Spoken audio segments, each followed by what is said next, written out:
problem. So continue. So today we continue with our Kitzur Shulchan Aruch, and we start new topic, brand new topic, Siman 25. I'm on page 282, and topic says the laws pertaining to Ashrei Letzion until the conclusion of Shachri service. Okay, I did not get my siddur, but if needed, I'll bring it. Okay. So contain 8 CFE. Okay. So basically, so what? Just to remind us, we're talking about second Ashrei.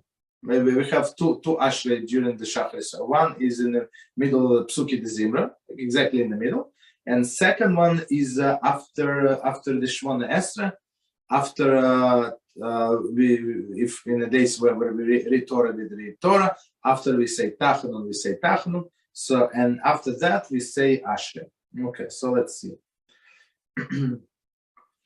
So, a little introduction. After Tachanun, Monday and Thursday, after the Torah reading, okay, we begin concluding the section Shachri Soros.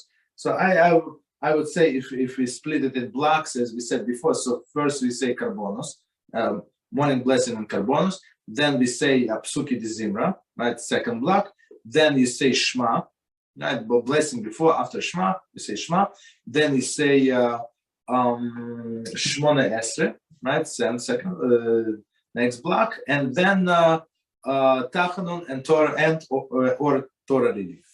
Okay, and after that, separate section, separate block would be this Ashrei in Letzion. Okay, CF number 1. One recite Ashrei, praiseworthy, right?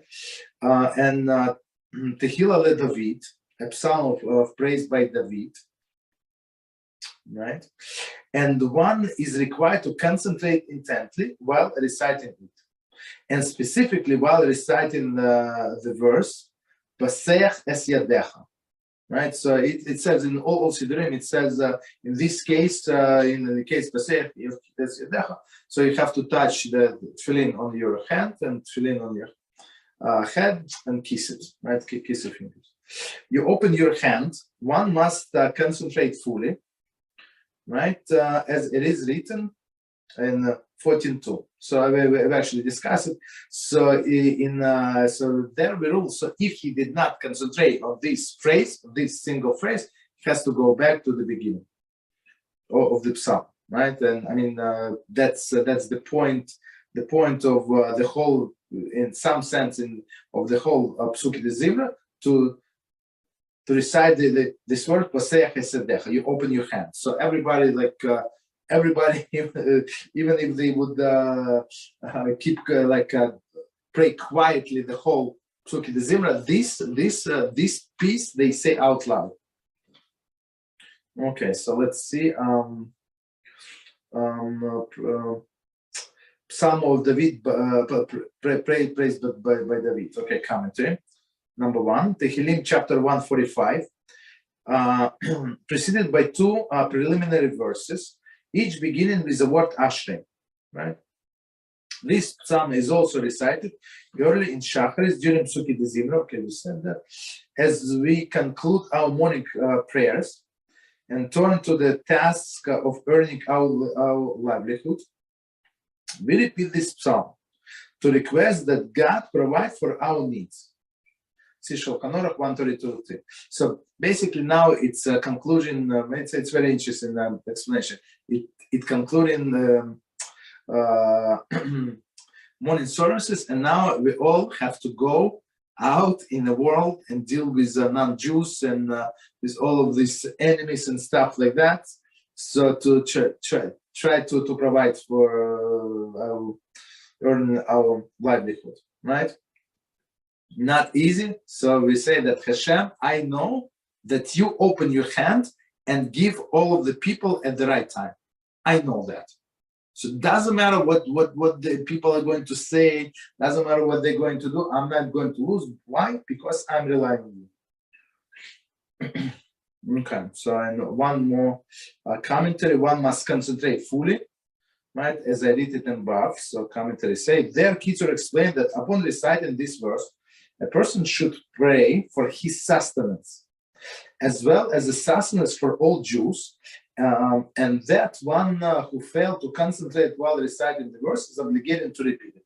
So he does not have to go to the beginning of the psalm. I mean, if he is there in this inside of this psalm, so he just have to go to the beginning of this verse and concentrate. Very interesting. He says that not only sustenance of yourself, but the sustenance of all Jews. So the way I see it, and I learned somewhere, it's very interesting. We see we are all obligated to support each other, right? So basically, many of our great poskim say that, not poskim, rabbis say, I don't want to be rich. I don't want to be rich. And the way they explain, the reason they explain why they don't want to be rich, why? Because it is obligation. So if I have money, right, I have extra money, let's say extra money, I'm obligated to see who else is in need. I have to go to the neighbors. I have to go to all these people in the community. I see, I must find out maybe somebody in Israel is in need. Okay, it's always the case, basically. So it's a big responsibility. He said, me personally, I don't want it. So they say, I don't want it. I want to learn Torah. So if you learn Torah, you don't have money, you don't have responsibility. When you have money, you have responsibility, right? So in this case, also, right? So you learn for you pray for yourself, and you pray so other people would have sustenance also. So otherwise, like I would have to do something about it. Okay, very interesting. Yes, go ahead. About in the Amidah prayer for sustenance. So I was wondering if I can skip the when you add for sustenance, for personal life sustenance. Mm-hmm. Can you skip it, or is mandatory to pray it anyway? No. One second. So in during the Amidah, we have we have a separate section for parnas, for sustenance. Correct. We're not talking about that. We already finished Amidah. So in their part, you ask for sustenance. There is no problem. You do whatever you do. Now we finish that, and we pass that. We finish vidui. We already discussed vidui, and now after vidui, we at the very end of Shachri service. Very end. Did I answer the question or no? Half. So it's mandatory. You cannot skip saying that. This part, Ashrei. When it's part of the services. I mean, why would you skip it? I mean, if a person does not have time, so of course he can skip it. Maybe I'll put it this way. It's not that the most mandatory things. I mean, it's a part of the service, but if you don't have time, so that it's these things that people skip. Yes, makes sense. Okay.